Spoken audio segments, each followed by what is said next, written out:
Max Teller had just settled into his favorite chair with a mug of coffee when the letter slid through the mail slot with a sharp clack. He groaned. It had the thin, overly official look of something from the HOA, his least favorite organization in the universe. Carefully tearing it open, Max read the words that made his brow tighten. Notice of violation, unauthorized modification to exterior property. His eyes dropped to the signature. Of course, Karen DeWitt, the queen of petty grievances, and self-appointed enforcer of every comma in the HOA handbook. The letter stated he was being fined $500 for installing a non-compliant and unapproved handrail on his front steps. Max couldn't help but laugh, though there was no real humor in it. The handrail in question was no ordinary piece of aluminum. It wasn't even from Earth, strictly speaking. He'd mounted it quietly 3 weeks earlier under the cover of night, hoping it would draw no attention. From the outside, it looked like brushed steel with a matte finish bland enough to pass HOA inspection, or so he thought. But Karen noticed everything. Karen was the type of neighbor who measured grass length with a ruler and documented Halloween decorations that went up one day too early. She had waged war on porch lights, backyard wind chimes, and even solar panels, claiming they ruined the neighborhood aesthetic. Max had mostly ignored her for the past 2 years, having developed a finely tuned skill of not caring about her vendettas. But this time, it was personal. That handrail wasn't just a handrail. It was a prototype from a defunct black-budget program he'd worked on a decade ago, Project Ascendant. During his time as a systems engineer for a government contractor, Max had been tasked with reverse engineering foreign tech retrieved from a crash site in the Nevada desert. Among the debris was a smooth, self-regenerating alloy resilient to force, temperature, and even time. It pulsed faintly in infrared and adapted to the energy fields around it. Officially, it had been labeled element Zetanine, but Max had always called it the alien bone. When the project was abruptly shut down, funding pulled, evidence erased, personnel scattered, he managed to keep a fragment of the material. Not for personal gain, but out of respect. It responded to him. It had ... chosen him. For years it sat in his basement, dormant and unassuming. But after a recent injury on the icy stairs last winter, he decided it was time to put it to practical use. He shaped it into a handrail, sleek, minimalist, and quietly extraordinary. Now Karen wanted it gone. Max glanced outside at the object of contention. The handrail shimmered faintly in the sunlight, like brushed steel that couldn't quite decide what angle to reflect. No bolts were visible, no seams. It seemed to grow naturally from the concrete steps like a living part of the house. Most people passed by without noticing a thing, but not Karen.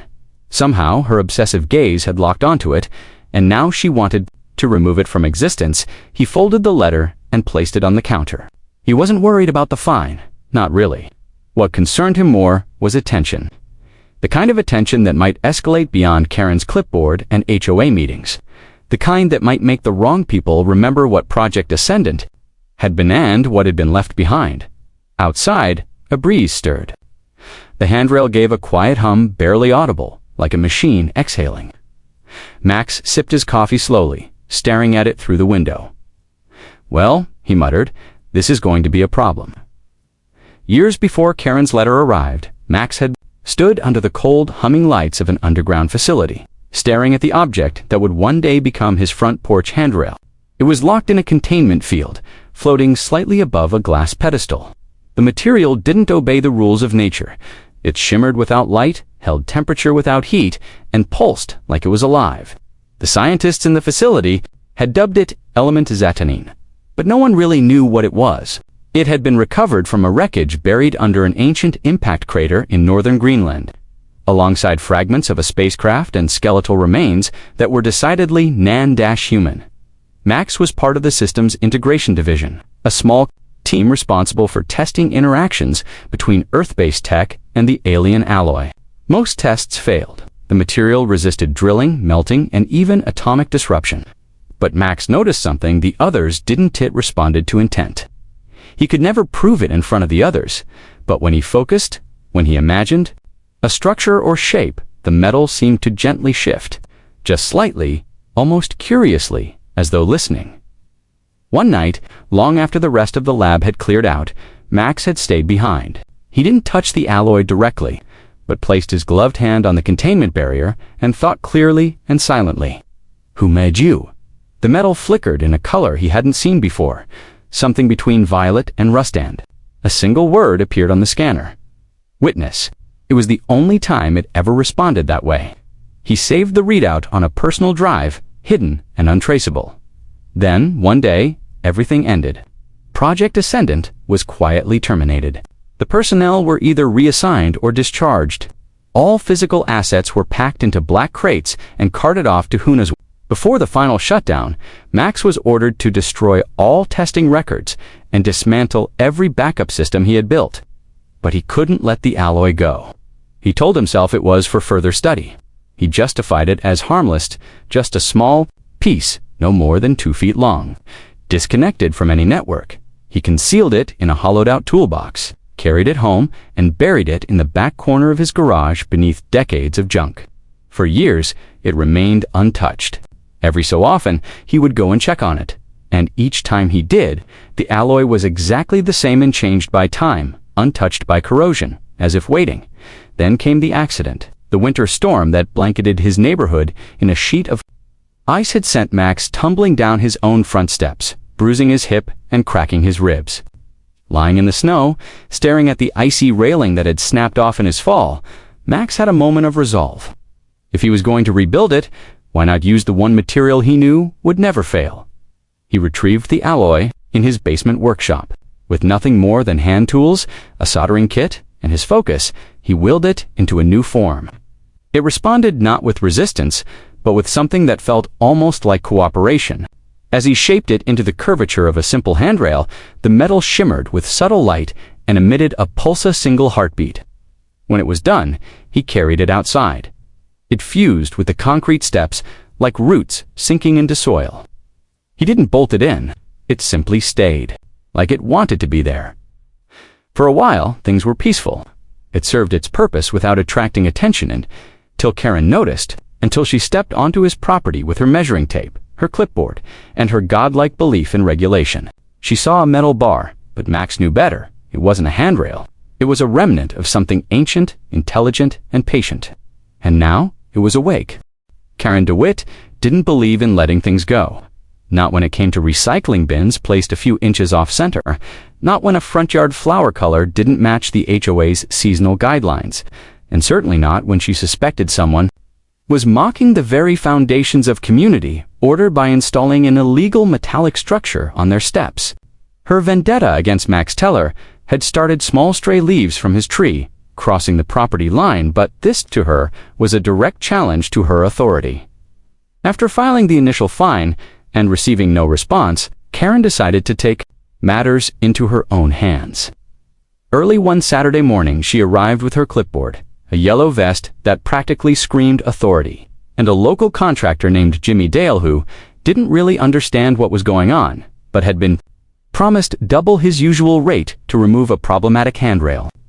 Jimmy, all muscle and sawdust, nodded as she pointed to Max's porch. That thing, she said, nose wrinkling. He claims it's a handrail, but look at it. It's too smooth. No visible brackets. It doesn't even get hot under the suit. Checked. I think it's some kind of illegal material or dangerous. Jimmy shrugged, stepping toward it with a drill. He didn't get far. The drill sparked violently and his glove smoked, though his hand remained unburned. Whoa, he muttered, stepping back, eyes wide. That ain't right. It's grounded, right? Karen frowned. Of course it is. Don't be ridiculous. Just try something else. Use a crowbar. He did. The crowbar didn't bend it. Vanished. One moment it was in his hand. The next it was simply ... gone. No sound, no light, just absence. Jimmy stared at his empty grip, blinking. That's not normal, he whispered. Karen began to doubt, but her pride overrode her caution. He must have built some kind of magnet trap or tech gimmick. He worked in defense or something, didn't he? Probably breaking all sorts of codes. Max watched it all from inside his living room, sipping tea like someone watching a poorly staged neighborhood drama. He knew the alloy had defense protocols, but he didn't think they'd activate so soon, or so subtly. Just misdirection. The kind that kept people uncertain, nervous, doubting themselves. The kind that quietly said, "Don't, Karen," wasn't so easily deterred. She returned later that evening, alone, trying to film a video for the HOA's internal forum. "This is Karen DeWitt," she whispered dramatically into her phone's camera, crouching behind Max's shrubs. "It is now 8:42 p.m., and I am documenting evidence of non-compliance regarding a prohibited handrail. I am about to make contact." She reached out with a small plastic HOA inspection tool. The camera feed jerked, fuzzed, and froze. Her phone emitted a high-pitched whine, then powered off. When she tried to restart it, the screen only displayed a strange symbol 3 intersecting lines in a shape no modern interface should have produced. Her knees shook back home. She ranted on social media about electromagnetic weapons and potential alien tech being harbored in her neighborhood. Most people laughed it off. Others mocked her, creating memes and parody accounts. The phrase handrail, Karen began to trend locally. Karen didn't laugh. She filed another complaint, this time to the city building inspector, then to the mayor's office. Finally, in a frenzy of paranoia and self-righteous certainty, she contacted the FBI tip line. She had no idea what she was awakening. The handrail, still and silent by day, began humming softly at night. Max heard it, felt it. Something was stirring, and for the first time in years, he wasn't the only one paying attention. The black SUVs arrived just after dawn, quiet as shadows. No sirens, no flashing lights, only the subtle press of presence. Max was already awake, standing on his porch with a cup of coffee as the agents stepped out. Their suits were crisp, sunglasses opaque, movements precise. At their lead was a woman in a dark gray coat who didn't introduce herself. She didn't need to. Max recognized the type government high clearance, the kind who spoke in code, and left no trace. She approached without hesitation, her eyes briefly scanning the handrail before meeting his. "We need to talk." Max gave a slight nod and stepped aside. They didn't go inside. Instead, they stood on the porch, mere feet from the object that had drawn all this attention. The handrail hummed faintly, a sound felt more than heard, like pressure behind the ears or a whispered vibration through bone. "We picked up the signal last week," the agent said. "Low-frequency pulses layered with quantum distortion. Thought the ascendant fragments were all destroyed." "They were supposed to be," Max replied, voice calm, "but this one never got the memo." She stared at him for a long moment, then cracked the faintest of smiles. "You always did break protocol. I didn't keep it to exploit it," he said. "I kept it because I thought it was important, and I was right." The agent turned to the handrail. "It's sentient, not in the way we understand. But yes, it knows, it watches, it protects." Behind them, Karen DeWitt watched from her window, mouth agape. She had woken to find federal agents on Max's lawn and nearly dropped her phone trying to record. But something strange was happening. Her camera refused to focus on the handrail. It blurred, glitched, and looped footage that made no sense. No matter what she tried, the image resisted capture. And then, just like before, her phone died. She stormed out of her house in a bathrobe, crossing the street with righteous fury. Excuse me, I'm the one who reported this. That object is dangerous. It erased my data, attacked my friend," and the agent turned, raising one hand. "Ma'am, you need to return to your home." Karen's face reddened. "You don't understand. This is a safety violation, a violation of code. He's hiding some kind of alien weapon." At that moment, the handrail responded. The air around them shimmered, and a low thrum pulsed from the metal. Karen staggered back, her eyes widening. Her surroundings' distorted trees seemed to bend slightly inward. Shadows stretched in the wrong direction, and the sky flickered like static. Her voice caught in her throat. She looked at Max, then the handrail, and then into some space behind it, her pupils dilating. Max asked softly, stepping closer. "It doesn't want to hurt you, but it doesn't like threats." Karen dropped to her knees, breathing hard. It showed me something. A ship, a sky with no stars, and a voice like thunder underwater. The agent crouched beside her, speaking gently. "It doesn't show things lightly. If it gave you a glimpse, it means you matter. That's rare." Karen blinked, dazed. "I was just trying to keep the neighborhood safe." "You still can," Max said, "but not like this." The agent stood and faced Max. "This is bigger than you now. The pulses it's sending. Others." Are hearing them, old ones. Things we buried are waking up. Max nodded slowly. Then I guess it's time I stop pretending I'm just a guy with a porch. Behind them, the handrail pulsed again stronger this time. Not a warning, but a beacon. Something was coming. 3 days later, the neighborhood was quiet, unnaturally so. The usual suburban chorus barking dogs, lawnmowers, distant kids on scooters had given way to an uneasy stillness. Even the birds seemed to avoid the block. Something had shifted, and everyone felt it, though no one could say exactly why. The SUVs were gone. The agents had left without fanfare, without interviews, and without any trace they'd ever been there. The only thing they left behind was a thick, sealed envelope, hand-delivered to Max Teller, stamped with a sigil he hadn't seen in years. 3 stars orbiting a single eye. He didn't need to open it to know what it meant. He'd been reactivated. The document inside was brief.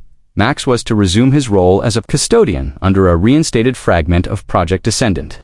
His duty was to monitor, protect, and interface with alien origin artifacts that had become the handrail, or what had once been the handrail, was now designated Ascendant Relic -14B. At night.